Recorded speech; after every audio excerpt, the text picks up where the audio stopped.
ನಮಸ್ತೆ, ಜೈ ಹಿಂದ್. ಸೈನಿಕ ಅಕಾಡೆಮಿ ಮೈಸೂರಿನಲ್ಲಿ ನಡೆಸ್ಕೊಡುವಂಥ ಪ್ರತಿ ವರ್ಷದ ಸಮ್ಮರ್ ಕ್ಯಾಂಪ್, ಸಮ್ಮರ್ ಕ್ಯಾಂಪ್ನಲ್ಲಿ ಏನಾದರೂ ಒಂದು ವಿಶೇಷ ಇದ್ದೇ ಇರುತ್ತೆ. ಈ ದಿನ ನಡೆಸ್ಕೊಡ್ತಾ ಇರೋಂಥದ್ದು ಈ ವರ್ಷದಲ್ಲಿ, ಅಂದರೆ ಪ್ರತಿ ವರ್ಷ ನಡೆಸ್ಕೊಡ್ತೀವಿ. ಹಾಗೆ ಈ ವರ್ಷ ನಡೆಸ್ಕೊಡ್ತಾ ಇರೋಂಥ ಈ ಒಂದು ನೈಟ್ ಮಾರ್ಚ್ ಸುಮಾರು ಮಿನಿಮಮ್ 10 ಕಿಲೋಮೀಟರ್ ಹತ್ರ ನಾವು ಇಟ್ಕೊಂಡಿರ್ತೀವಿ. ನೈಟ್ ಮಾರ್ಚ್ ಮಿಡ್ ನೈಟಲ್ಲಿ ಮಕ್ಕಳುಗಳನ್ನ ಹೊರಗಡೆ ಕರ್ಕೊಂಡು ಹೋಗೋದೇ ಒಂದು ರೀತಿ ಸಂಭ್ರಮ. ಮಕ್ಕಳು 10 ಕಿಲೋಮೀಟರ್ ನೈಟ್ ಮಾರ್ಚ್ ಹೋಗ್ತಿದ್ವಿ ಅಂತಂದರೆ ಅವ್ರ ಉತ್ಸಾಹನೇ ಒಂದು ರೀತಿ ವಿಶೇಷವಾಗಿರುತ್ತೆ. ಕಾಡು ಮೇಡುಗಳಲ್ಲಿ, ರಸ್ತೆಯಲ್ಲಿ ತನ್ನ ನೀರು ಹಾರನ ಕ್ಯಾರಿ ಮಾಡಿಕೊಂಡು ಮಕ್ಕಳು ನಡ್ಕೊಂಡು ಹೋಗ್ತಾಯಿದ್ದಾರೆ ಅಂತಂದರೆ ಅವರ ಜೋಶ್ ಒಂದು ಸ್ಪೆಷಲ್ ಆಗಿರುತ್ತೆ. ಹಾಗೆ ಸ್ನೇಹಿತರೆ, ನಮ್ಮ ಸನಿಗಡ ಮೈಸೂರಿನಲ್ಲಿ ನಡೆಸ್ಕೊಂಡಂಥ ಈ ಒಂದು ನೈಟ್ ಮಾರ್ಚ್ಗೆ ಮಕ್ಕಳು ತಯಾರಿ ಯಾವ ಥರ ಆಗ್ತಾರೆ ನೋಡಿ. ಮೊದಲನಾಗಿ ಮಕ್ಕಳೊಳಗೆ ಸರ್ ಯಾವಾಗ ಆಗುತ್ತೆ, ಯಾವಾಗ ಕರ್ಕೊಂಡು ಹೋಗ್ತೀರಾ, ಏನು ಮಾಡ್ತೀರಾ, ಅಲ್ಲೇನು ನಡೆಯುತ್ತೆ, ಈ ಒಂದು ಕುತೂಹಲ ಇರ್ತದೆ. ಅವ್ರಿಗೆ ಇನ್ಸ್ಟ್ರಕ್ಷನ್ ಕೊಡ್ತಿದ್ದಂತಲೇ ಅವರೆಲ್ಲರೂ ಕೂಡ ಕಂಪ್ಲೀಟ್ ಕೊಟ್ಟಿರುವಂಥ ಡ್ರೆಸ್ ಕೋಡ್ನಲ್ಲಿ ಶೂ ಹಾಕ್ಕೊಂಡು, ತನ್ನ ಬ್ಯಾಗ್ನಲ್ಲಿ ನೀರು ತುಂಬಿಸ್ಕೊಂಡು, ಸ್ವಲ್ಪ ಸ್ನ್ಯಾಕ್ಸ್ ಹಾಕ್ಕೊಂಡು ತಯಾರಿ ನಿಂತ್ಕೊಬಿಡ್ತಾರೆ. ಎಷ್ಟು ಉತ್ಸಾಹ ಇದೆ ಮಕ್ಕಳಿಗೆ. ಏನೋ ಮಿಲಿಟರಿ ಸಿಸ್ಟಮಲ್ಲಿ ನಾನು ಕೂಡ ಇವತ್ತು ಮಿಲಿಟರಿನ ಇದ್ದೀನಿ ಅನ್ನೋ ಫೀಲ್ನ ತಗೊಳ್ಳುವಂಥ ಒಂದು ವ್ಯವಸ್ಥೆ ಮಾಡ್ಕೊಳ್ತಾ ಇರ್ತಾರೆ. ಹಾಗೆ ಲೈನಿಸ್ತಾರೆ. ಟೀಮ್ ವೈಸ್ ಮಾಡಿರ್ತೀವಿ. ಟೀಮ್ ವೈಸ್ದಲ್ಲಿ ಮಕ್ಕಳು ನಿಂತ್ಕೊಂಡು ಹೋಗಕ್ಕೆ ರೆಡಿ ಆಗಿಬಿಡ್ತಾರೆ.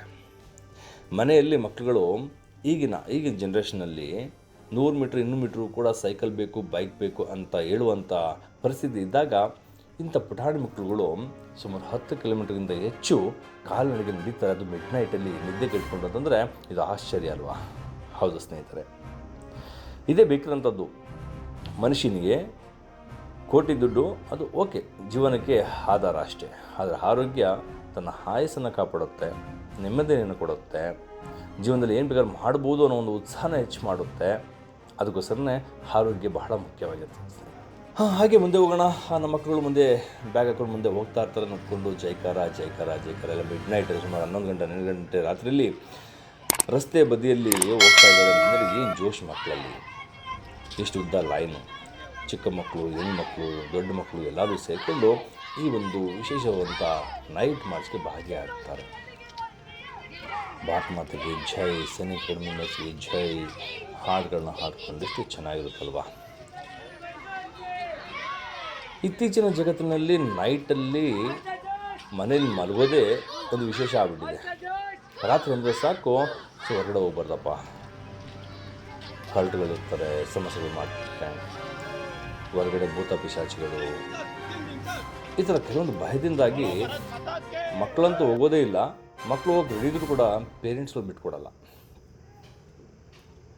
ಏನೋ ಕೊಲೆ ಮಾಡಿಬಿಡ್ತಾರೆ, ಗುಂಡಗಳಿರ್ತಾರೆ, ಎಣ್ಣೆ ಹೊಡೆದಿರ್ತಾರೆ, ಏನೋ ಸಮಸ್ಯೆ ಮಾಡಾಕ್ಬಿಡ್ತಾರೆ. ಈ ಥರ ಒಂದು ಭಾರಿ ಈ ಒಂದು ಕುತೂಹಲದಲ್ಲಿ ಪೇರೆಂಟ್ಸ್ಗಳು ಎಲ್ಲೂ ಕೂಡ ಕಳಿಸದಂತೆ ಮನೇಲಿ ಮಕ್ಕಳನ್ನ ಕಟ್ಟಾಕ್ಬಿಡ್ತಾರೆ. ಮತ್ತು ಏನರ್ಥ, ನಮಗೆ ಸ್ವತಂತ್ರ ಸಿಕ್ಕಿದ್ದು ಕೇವಲ ಬ್ರಿಟಿಷರಿಂದ ಮಾತ್ರ ಅಂತ ಅನ್ನಿಸ್ತಾ ಇದೆ. ನಮ್ಮ ಭಾರತ ದೇಶಕ್ಕೆ ವೈಯಕ್ತಿಕವಾಗಿ ಸ್ವಾತಂತ್ರ್ಯ ಇನ್ನೂ ಸಿಕ್ಕಿಲ್ಲ. ಎಷ್ಟು ದುಃಖಕರ ಸಂಗತಿ ಅಲ್ಲ. ಸೇನೆಯಲ್ಲಿ ಒಂದು ವರ್ಷಕ್ಕೆ 90% ಕಂಪ್ಲೀಟ್ ನೈಟಲ್ಲೇ ಜೀವನ ಮಾಡುವಂಥದ್ದು ಹೆಚ್ಚು. ಅದೇ ಪಬ್ಲಿಕ್ನಲ್ಲಿ 90% ರಾತ್ರಿಯಲ್ಲೇ ನಿದ್ದೆ ಮಾಡುವಂಥದ್ದು ಹೆಚ್ಚು. ಏನು ಮಾಡಲಿಕ್ಕಾಗಲ್ಲ, ಪರಿಸ್ಥಿತಿ ಆಗಿರ್ತದೆ. 10% ಮ್ಯಾಕ್ಸಿಮಮ್ ಯಾರಾದರೂ ಕಾರ್ಮಿಕರು ಅವರು ಇರುವಂಥ ಹೋಗೋಂಥ ಪರಿಸ್ಥಿತಿ ಬರ್ತಂದ್ರೆ ರಾತ್ರಿ ಹೊರಗಡೆ ಹೋಗ್ತಾರೆ. ಆದರೆ ನಮ್ಮ ಮಕ್ಕಳು ನೈಟ್ ಹೋಗುವಂಥ ಉದ್ದೇಶ, ನಡಿಬೇಕಿದ್ರೆ ಆ ರಸ್ತೆಯಲ್ಲಿ ಯಾವ ಥರ ನಡಿಬೇಕು, ಆ ಕತ್ತಲೆಯಲ್ಲಿ ರಾತ್ರಿಯಲ್ಲಿ ಆ ನಕ್ಷತ್ರಗಳನ್ನು ನೋಡುವಂಥ, ಆ ಕಾಡಿನಲ್ಲಿರುವಂಥ ಪರಿಸರನ ಸವಿಯುವಂಥ, ನಡ್ಕೊಂಡು ಹೋಗಬೇಕಿದ್ರೆ ಸಿಗುವಂಥ ಅಕ್ಕಪಕ್ಕದ ಪಕ್ಷಿ ಪ್ರಾಣಿಗಳ ಆ ಒಂದು ಶಬ್ದಗಳನ್ನ ಕೇಳುವಂಥ, ಭಯದಿಂದ ಆಚೆ ಒಗ್ಗಟ್ಟಿನಲ್ಲಿರುವಂಥ ಈ ಒಂದು ವಿಶೇಷವಾದಂಥ ನಡಿಗೆ ಮಕ್ಕಳಿಗೆ ಅಟ್ರಾಕ್ಟ್ ಮಾಡುತ್ತೆ. ಹಾಗೆಯೇ ಮಕ್ಕಳು ಮುಂದೆ ಹೋಗ್ತಾ ಇರ್ತಾರೆ ಜೈಕಾರದೊಂದಿಗೆ. ಸುಮಾರು 7 ಕಿಲೋಮೀಟರ್ ನಡ್ಕೊಂಡು ಹೋದ ನಂತರ ಒಂದು ಫಾರೆಸ್ಟ್, ಅಲೋಕ ಫಾರೆಸ್ಟ್, ಎಲ್ಲಿ ನಾವು ಎಷ್ಟೋ ಬಾರಿ ನಾವು ನ್ಯೂಸ್ ಪೇಪರಲ್ಲಿ ನೋಡಿರ್ತೀವಿ, ಹುಲಿ ಇದೆ, ಚಿರತೆ ಇದೆ ಅಂತೇಳಿ. ಆದರೆ ಹಂಗಂತ ನಾವು ಏನು ಮಾಡೋದೇ ಬೇಡವಾ? ಎಲ್ಲ ಪ್ರಾಣಿಗೂ ಕೂಡ ತಂದೆಯಾದಂಥ ಜೀವಕ್ಕೆ ಭಯ ಇರ್ತದೆ. ಒಂಟಿಯಾಗಿ ಅಥವಾ ಏನಾದರೂ ಅದಕ್ಕೆ ತೊಂದರೆ ಕೊಟ್ಟಾಗ ಆ ಪ್ರಾಣಿ ಕೊಟ್ಟಾಗ ಮಾತ್ರ ನಮ್ಗಳ ಮೇಲೆ ಅಟ್ಯಾಕ್ ಮಾಡುತ್ತೆ. ಒಟ್ಟಿಗೆ ಇದ್ದಾಗ ಯಾವ ಪ್ರಾಣಿ ಕೂಡ ಅಷ್ಟು ಸುಲಭವಾಗಿ ಮಾಡೋದಿಲ್ಲ. ಹಾಗೆ ಆ ಕಾಡು ಪ್ರದೇಶದಲ್ಲಿ ಕೂಡ ಮಕ್ಕಳು ಕಗ್ಗತ್ತಲಲ್ಲಿ ನಡ್ಕೊಂಡು ಹೋಗ್ತಾ ಇರ್ತಾರೆ.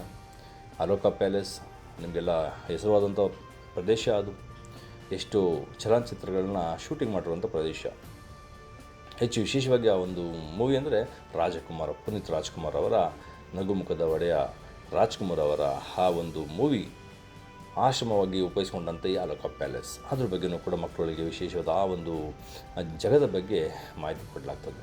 ಮಕ್ಕಳುಗಳು ಭಾಳ ಉತ್ಸಾಹದಿಂದ ಅಲ್ಲಿ ತನಕ ಬಂದು, ಯಾರು 1 ಕಿಲೋಮೀಟರ್ ನಡೀಲಿಕ್ಕೆ ಕಷ್ಟ ಆಗ್ತಾಯಿತ್ತು, ಸುಮಾರು 7 ಕಿಲೋಮೀಟರ್ ನಡೆದ ನಂತರ ಬಂದು ಕೂತು ನೀರು ಕುಡಿದು ಅಲ್ಲಿರುವಂಥ ಕೆಲವೊಂದು ಕಥೆಯನ್ನು, ಅಲ್ಲಿರುವಂಥ ಒರಿಜಿನಲ್ ಸ್ಟೋರಿಗಳನ್ನ ತಿಳ್ಕೊತಾರೆ.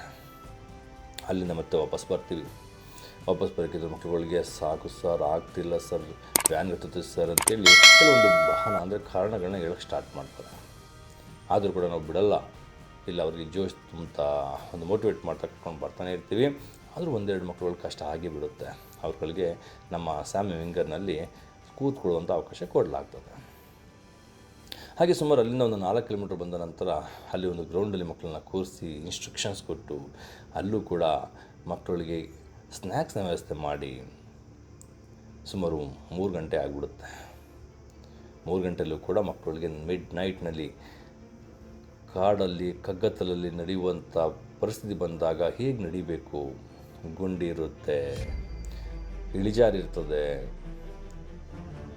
ಆ ಒಂದು ಪ್ರದೇಶದಲ್ಲಿ ನಡಿಬೇಕಾದ್ರೆ ಹೇಗೆ ನಡಿಬೇಕು, ಮುಳ್ಳಿರ್ತದೆ, ಮರಗಳಿರ್ತವೆ, ಗಿಡಗಳಿರ್ತವೆ, ಕೆಸರಿರ್ತದೆ, ಇಂಥ ಜಾಗದಲ್ಲಿ ನಡೆಯೋದು ಹೇಗೆ ಅನ್ನೋದ್ರ ಬಗ್ಗೆ ಕಮಾಂಡರ್ ಶ್ರೀಧರ್ ಸರ್ ಅವರು ಸರಿಯಾದ ರೀತಿ ಅವರುಗಳಿಗೆ ಪ್ರಾಕ್ಟಿಕಲ್ಲಾಗಿ ತಿಳಿಸಿ ಹೇಳ್ತಾರೆ.